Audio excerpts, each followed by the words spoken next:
Polavaram barrage పరిశీలన అనంతరం కేటీఆర్ మాట్లాడుతున్నారు. లైవ్ లో చూద్దాం. కాళేశ్వరం ప్రాజెక్టులో కీలక పాత్ర పోషించిన హరీష్ రావు గారు వారిద్దరు కూడా అన్ని విషయాలు మీకు సవివరంగా చెప్తారు. మీ ద్వారా ప్రజలకు కూడా తెలియజెప్పాలన్నదే మా ఆలోచన. అందుకే ముందుగా పెద్దలు ముందుగా కడియం శ్రీయర్ గారిని మాట్లాడవలసిందిగా కోరుతూ మీరందరూ దయచేసి వారిని స్వాగతించవలసిందిగా కోరుతాం.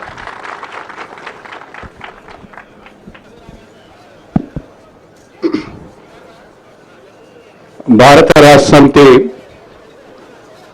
వర్కింగ్ ప్రెసిడెంట్ గౌరవనీయులు శ్రీ కల్వకుంట్ల తారక రామారావు గారికి, పెద్దలు మాజీ స్పీకర్ గారు సోదరులు శ్రీనివాసరెడ్డి గారికి, గౌరవనీయులు కాళేశ్వరం ప్రాజెక్టు రూపకల్పనలో అహర్నిశలు కష్టపడి దానికి ఒక స్వరూపాన్నిచ్చి అనతి కాలంలోనే పూర్తి చేసిన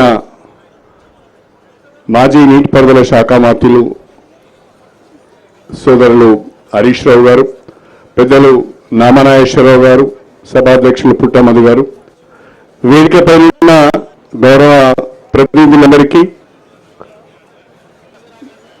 తెలంగాణ భారత రాష్ట్ర సమితికి సంబంధించిన పార్టీ ప్రతినిధులందరికీ, మీడియా మిత్రులకు ప్రతి ఒక్కరికి పేరు పేరున నా హృదయపూర్వకమైన నమస్కారాలు తెలియజేసుకుంటున్నాను.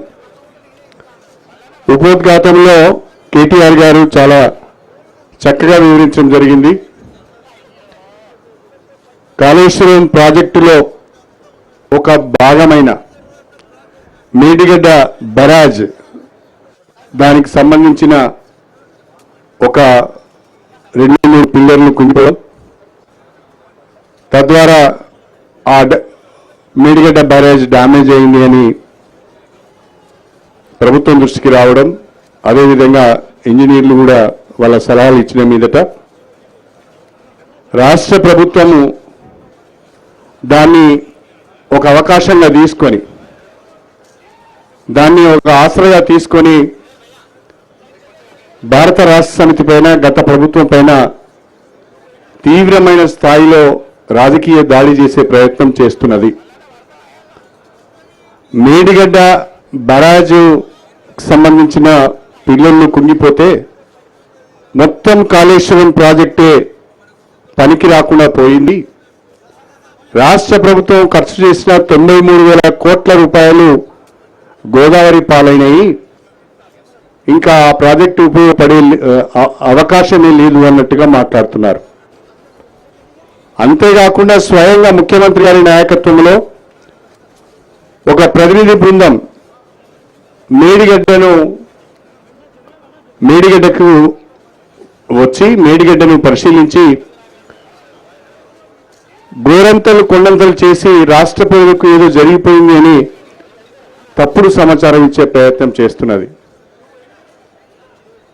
మన పార్టీ అధ్యక్షులు శ్రీ కేసీఆర్ గారి ఆదేశాల మేరకు కాళేశ్వరం ప్రాజెక్టులో మేడిగడ్డ ఒక భాగం మాత్రమే, మొత్తం కాళేశ్వరం ప్రాజెక్టులో ఉన్న అన్ని కాంపోనెంట్స్ కూడా పటిష్టంగా ఉన్నాయి.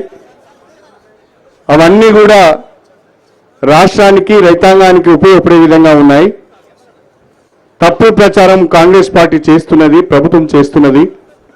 దీన్ని వాస్తవాలేంటో ప్రజలకు వివరించి చెప్పాలన్నప్పుడు మేడిగడ్డకు బీఆర్ఎస్ పార్టీ ప్రతినిధి బృందం ఈ రోజు రావడం జరిగింది. కాంగ్రెస్ పార్టీ ఎంత భయపడుతున్నదో ఒక్క విషయం ద్వారా అర్థమవుతున్నది. భారత రాష్ట్ర సమితి వాళ్ళ మేడిగడ్డ బ్యారేజ్ పర్యటన పెట్టుకుంటే కాంగ్రెస్ పార్టీ వాళ్ళు ఇవాళ పాలమూరు ప్రాజెక్టు యాత్ర పెట్టుకున్నారు. అంతేకాకుండా కాగ్ నివేదిక పైన రౌండ్ టేబుల్ సమావేశం పెట్టుకున్నారు. ఎందుకంటే మన పర్యటనకు సంబంధించిన విషయాలు, మేడిగడ్డ బ్యారేజ్కి సంబంధించిన వాస్తవాలు ప్రజలకు చేరొద్దు, న్యూస్ వాల్యూ రావద్దు, స్పేస్ పత్రికలలో కానీ ఛానల్స్లో కానీ స్పేస్ మనం ఆక్యుపై చేయాలనే ఒక ఆలోచనతో ఇవాళ వాళ్ళు పాలమూరు పర్యటన పెట్టుకున్నారు. అదేవిధంగా కాగు పైన రౌండ్ టేబుల్ సమావేశం పెట్టారు.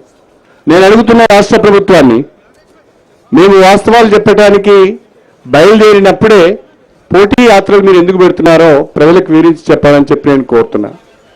ఆయన నల్గొండ యాత్ర పెట్టుకున్నప్పుడు మీరు మేడిగడ్డ పర్యటన పెట్టుకున్నారు. ఈరోజు మేము మేడిగడ్డ పర్యటన పెట్టుకుంటే మీరు పాలమూరు పర్యటన పెట్టుకున్నారు. అంటే ఏదో తప్పుడు సమాచారాన్ని ప్రజలకు ఇచ్చే ప్రయత్నం మీరు చేస్తున్నారు. మా